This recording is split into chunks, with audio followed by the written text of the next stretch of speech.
So you're thinking about moving to Houston, Texas, but maybe the property taxes have you on the fence on whether you should move out here altogether. And I totally get it. It's a common objection I get from my clients looking to relocate out here to the Houston, Texas, because truth be told, Texas does have higher property taxes, but that's for good reason. And so if this is you, if this describes you and you're on the fence and you just want to know a little bit more about the property taxes out here in the Texas markets, then that's what we're going to talk about in this video today. I'm going to break down exactly why they're higher, how they all work out here, and we're going to look into how you can save money by using some common exemptions that are free of charge. And there's also ways you can look around in the right areas for lower tax rates, because we do have areas where the tax rate is much lower than maybe a different spot. So that's what we're going to be covering in today's video, and we're going to get into it right now. Now, before we get into that, if this is your first time to the channel, welcome. Thank you so much for viewing, and I hope you're getting some value at it. If you are, please hit that like button, comment, subscribe, and hit the notification bell so you get notified on all my weekly North Houston videos that I post. Now, my name is Mark Archer, and not only am I a local resident out here, born and raised in the Houston market, but I'm also a realtor for the better part of 5 years, helping people just like yourself move out here to the Houston area.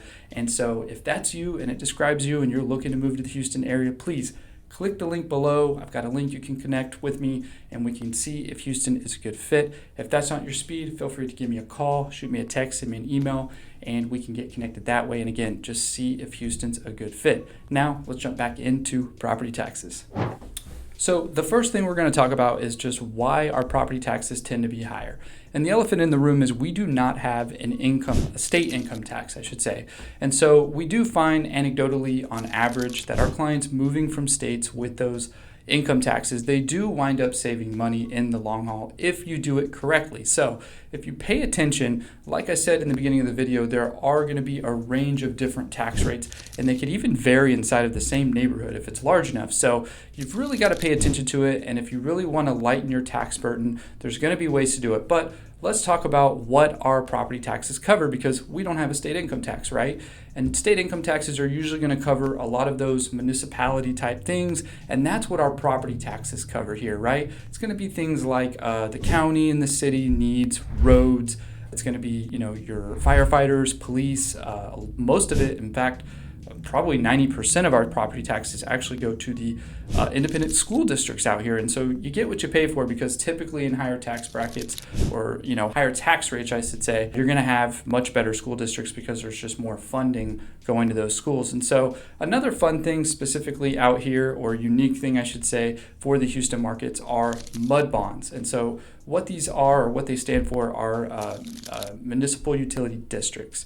And so what those do is, again, those just kind of handle the sewage, the drainage, and a lot of that kind of stuff in the way of developing new areas. Anytime it's kind of outside of a city limits or in a new suburb, somebody's got to pay for that. And so that's how we pay for it, are these mud bonds. Now, they are bonds, so they are paid down over time, usually over 20 to 30 years. You're going to see your tax rate kind of go down a little bit every year as that bond is paid down. And so a lot of times new construction, for example, can be a lot more expensive because you're going to have brand new issued mud bonds for that new development or that new neighborhood, because there was nothing existing out there. And so they needed to put up these bonds, and they assess it into the property tax rate. And so a lot of times that could push our new construction homes and neighborhoods well into the 3% range, mid threes, but it will, kind of like a step ladder, go down over time as those bonds are paid down. All right, so now that you know a little bit of how the property taxes work out here, or what they are covering,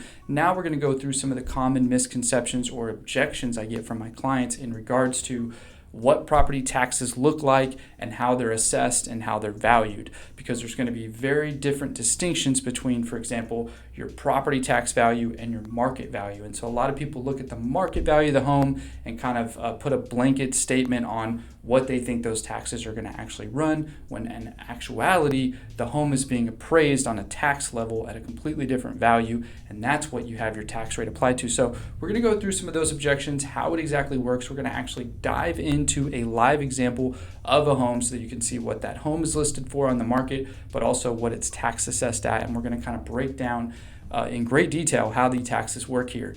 And if you could stick around to the end, we're actually going to talk about some of those exemptions I alluded to in the beginning of the video on how you can save money on anywhere from 15 to 20% on these exemptions that we can use. And bonus, if you're a veteran that's 100% disabled, I've got some great news for you. So you're definitely going to want to stick around because Texas may be a great place for you because of the benefits that we have out here with our property taxes in regards to veterans. All right, so let's talk about the biggest misconception or objection, or really just misinformation that my clients provide to me or give to me when it comes to property taxes. So like I said earlier, you're going to have two different values, and this is really critical when it comes to property taxes because basically the county is going to come out and appraise your home. Now this is a different appraisal than what you get when it comes to market appraisals, where they're going into the house, they're measuring it, they're looking at comps in the neighborhood, and they're doing a very thorough comparable market analysis to get the market value. This is going to be a county tax appraised value. You won't even know when they come out to your property. They kind of just do an external look of the home and they come with the value. And on average, I would say it's about 80% of the market value. So it's usually lower. Now, what you really want in this case is you want your tax assessed appraised value to be as low as possible. And then you want your market value, of course, to be as high as possible when you go to sell your home.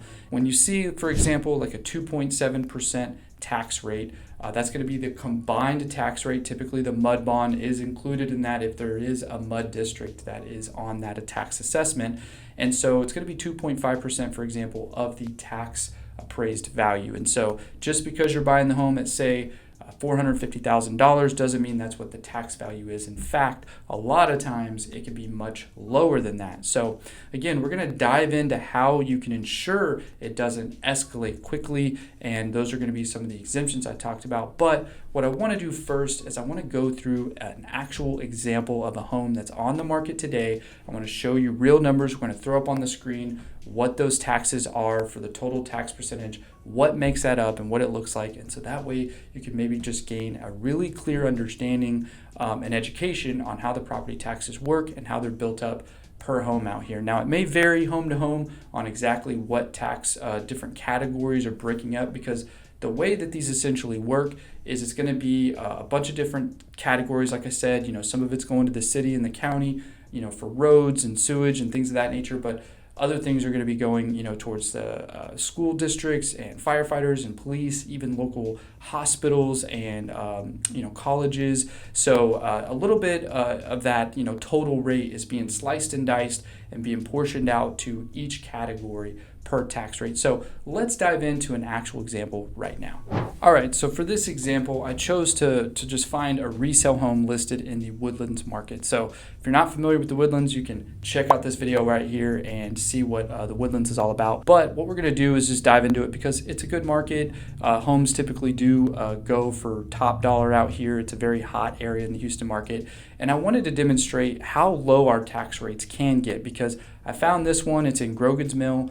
So it was built in the 70s, but it's actually got a 1.723% tax rate. And the reason why I'm kind of reading it several digits out is because this is what we're going to break down right now is what adds up together to make that 1.723% tax rate. Now, it's listed for $424,000, so that is the proposed market value. We'll see what happens. It is an older home that needs a little bit of renovations and work, so it's going to probably sit on the market a little bit, maybe come down, but more or less it'll probably sell above that $400,000 price point. So now let's look at what the tax assessed value is. So the tax assessed value is actually going to be around $364,000 and change. So that's what that 1.723% is actually being multiplied to, is that actual tax appraised value. So you can see a clear difference there. It's listed at 424 and it's being taxed appraised or assessed at 364. When you look at the tax difference in that, that's a $6,200 bill without any exemptions or tax breaks. When you do the 1.723% times the actual tax value. But if you actually look, or if you were to multiply that by the property, the market value, it's a $7,200 bill. So a very distinct difference. Obviously, it's a lot more expensive. And so a lot of clients are getting these tax bills or this tax liability wrong by looking at the wrong figures and the wrong values when it comes to the appraised value. So now we're going to throw this image up on a screen. This is just a snapshot directly from the appraisal district because I want you guys to see how this all breaks down. Okay. So as I said, it's all kind of broken into different categories. So you could see the Montgomery County is 0.3696 on the rate. Montgomery Hospital is 0.0498. So all of these different percentages obviously are on the right side of the decimal. And when you add it all up, it's going to add up to that total of the 1.79 or 1.723%. And so this is what's really important to see is all of these different things. Now look at how much is actually going towards the Conroe ISD, which is our school district. You got a total of $3,500. It's by far the largest. It's 0.96, so it's almost a full percentage point devoted to the school districts. And so you could see how the school districts kind of eat up or use a lot of that, and all the others are pretty fractional and adding up to that. Now, this is important because we're going to come back and talk about exemptions here in a minute and how this all breaks down. But this is why I'm showing you how this all categorically breaks down and ultimately adds up to your total rate. And so this, I felt, was a pretty good education for you to just kind of see exactly how our property taxes work. All right, so let's have some fun, shall we? Let's talk about our exemptions. So the number one easiest one you can use is what we call the homestead exemption. And so if this is your primary address and not a secondary investment property, you can file for what we call a homestead exemption. Now, it's totally free. You just do it through the appraisal district. They have online forms. But to get into the nuts and bolts of how this works, it does two main things. The first thing is it's going to knock off some money of that tax assessed value that I spoke about earlier. So what was that? $364,000. It's going to appropriate money off of that. And I'm going to go through that in a second. The second thing it does is it puts a cap on how much the tax assessed value can appreciate year over year. So just like home values appreciating on the primary market when you're going to sell your home, the tax appraised market is going to, that is going to appraise year over year as well, so that your taxes do go up slightly every year with inflation and the home's appreciation, right? Every year we need a little bit more in taxes because it just costs more to do all these things regularly, right? Kind of makes sense to me. So those are the two important things to do. Now, the first thing that it does with knocking off, money off of the $364,000 tax value is that's going to save you probably on average between 15 and 20% in your total tax bill. So as I said earlier, when you just multiply the 1.723% times the entire $364,000, that's a total tax bill of like $6,200 before any exemptions. Now, if we start putting in these exemptions in place, again, we're going to throw up that graphic on the screen so you can see the different categories. And so per category, it's a different appropriation when you file for that. And so you can see anywhere from $40,000 to $100,000 off of the value per category. And here's something really cool. Texas just passed a year and a half ago a tax bill. We had an $18 billion surplus. And so for the first time in, I think, history of the nation, or at least in Texas, we used those savings and put in a bill that was unanimously, both red and blue voted for it 100%, to save us on property taxes. And so what that bill did, increased the $40,000 cap that we usually use to take off of the assessed value when you're looking at your school ISD, which, like I said, is the 90-95% of it, right? It's the bulk of it. So it took that $40,000 off that was traditionally being used under homestead exemption, and it increased it to $100,000. So now when you're looking at this $364,000 value, it's going to be $100,000 off of that, right? So it's going to be $264,000 before multiplying that 0.96 to one rate, right? And so on average, it's saving, Texans anywhere from $1,400 to $2,000 in taxes a year with this new homestead additional tax, savings that we put in this bill. And so, basically the way this all shakes out and breaks down is you're taking anywhere from 40 to $100,000 off of that assessed value prior to multiplying that rate in that category for getting the tax bill. And so you're going to add all that together. So let's say for Montgomery County, maybe you take $40,000, for the hospital, maybe it takes off, 60,000. I don't know exactly how they appropriate each one. I know 40 is kind of the minimum and 100 grand is the maximum, which is the new one that was passed on the school portion. But all of these things are going to take off of that base price and then multiply the rate. And so it's going to save you a bunch of money. Now let's get into that second component. So as I said, year over year, your home value is going to go up, your market value. Well, so will your tax value. But what the homestead does, or the homestead exemption does, is it ensures that it puts a cap of 10% year over year. So your home cannot go up in its tax assessed value more than 10% year over year. And so what this means is it kind of ensures that your taxes don't just double overnight or double over the next year, and they're going to just kind of modestly increase year over year. And sometimes it doesn't have to go up the full 10%. Sometimes it's 6% or 7%. The max is 10%. So if the county does want to raise it more than that year over year, which they were looking to try to do a lot in COVID because there was such appreciation going on with the normal market, it puts a cap on it at 10%. So it really doesn't allow it to happen. And so it really can kind of just ensure that your taxes stay affordable and that they don't go up too much year over year. What I want to warn you on is if you're an investor or you're buying a secondary residence, say it's a vacation home or whatever, you are not allowed to use this homestead exemption. So if you have multiple homes, you can only use it on the one you live in. Don't quote me on this. I think you got to live in it most of the year. It has to be your primary address. So typically what you want to do is apply it to your highest tax bill, right? But what you're supposed to be using it for is the home that you live in primarily. So just keep that in mind. If you have an investment property you want to rent out or something you want to hold, you're going to be paying the full tax bill on that. And so maybe you want to pay a lot closer attention to what that total tax rate is and what that tax burden is without any exemptions so that you fully know what you're getting yourself into, and it's just something to look out for. Now, another really cool exemption you can file when you're 65 or older is a senior exemption. And this actually is going to freeze, basically all your homestead stuff is still applied. And then what it does is it freezes your value when you qualify for this. When you hit 65 and you apply for this exemption, it's going to freeze the value of your home for the portion of your schools, which we talked about is the largest portion, and so it's that value cannot go up anymore after that. In fact, it can only go down. And so this is going to really lighten your tax burden, and it's going to ensure your taxes honestly don't get much higher at all year over year. And so it does save you a whole lot additionally. And so when you're 65 and you can apply for that senior one, that's another popular one that a lot of people want to use because, why should you have to pay towards the taxes on the schools when you don't more than likely have any kids, enjoying them and using them? And so that's where that idea kind of comes from with that senior discount and why it's applied to the school portion on the majority of them. Now, I'm not totally sure on this, but I do believe there are some more savings across the board. But I know primarily the main gist of how that one works is freezing that school value so that it doesn't go up on that at least, and you start saving a lot more money year over year as the years go by.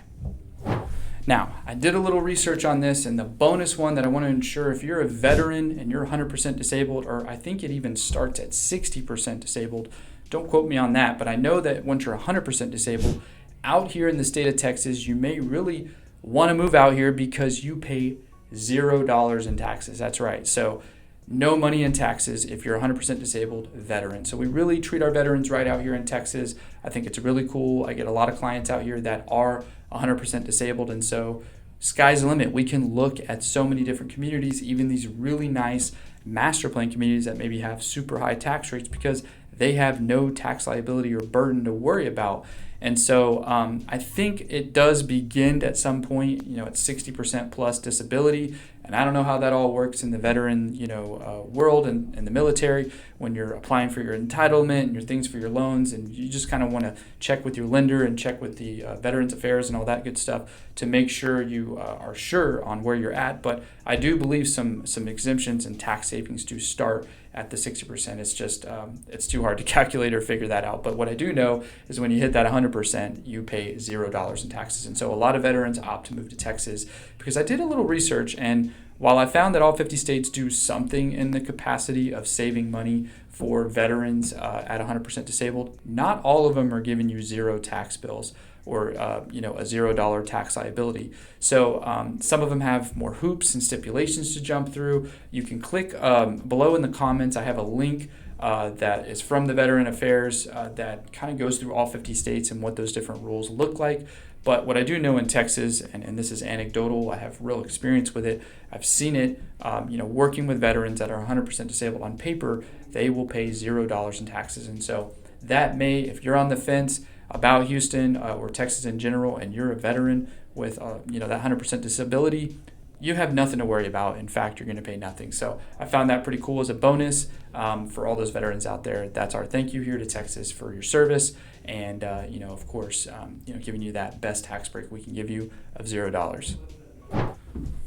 So in conclusion, and to wrap this up, I just want to share that yes, property taxes out here in the Houston and the Texas markets are higher for good reason, right? We don't have state income tax, and so anecdotally, I can go through a lot of clients that have saved a lot of money leaving states like California and New York and the Northeast and the West Coast that are saving a lot of money not having those state income taxes. And so obviously that money has to be made up somewhere, and that's why our property taxes are higher. However, the silver lining is we have a variety of different tax rates out here. You just have to pay attention. And so it's very case by case, but if you want, if that's a focus for you, if you're worried about it, obviously we can shop the tax rates, and we see anything from 1.5% all the way to 3.5 and above. And so, you just have to pay attention to it. Now, you may need to go onto the outskirts or go into the country or older homes to get those lower tax rates because those mud bonds have been paid down or they're gone. But with that said, it's possible. The other thing that we can look at that's very case by case is the actual tax appraised value. So you may have a 2.5% tax rate, for example, but the tax value on this home, for whatever reason, is very low. In some cases, and it's rare, but in some cases, a home can be selling for $450,000 on the market, on the public market, on the MLS, but has a tax appraised rate for maybe $280,000. And so it can really, shrink that bill down because your tax appraised value is so low. And like I said, that's the best of both worlds. If you can have a low tax assessed value and a high market value, that's really where you want to be in home ownership out here in Texas. So, beyond that, homestead exemptions and ways to save anywhere from 15 to 20% on average, and to keep those taxes from going up year over year dramatically.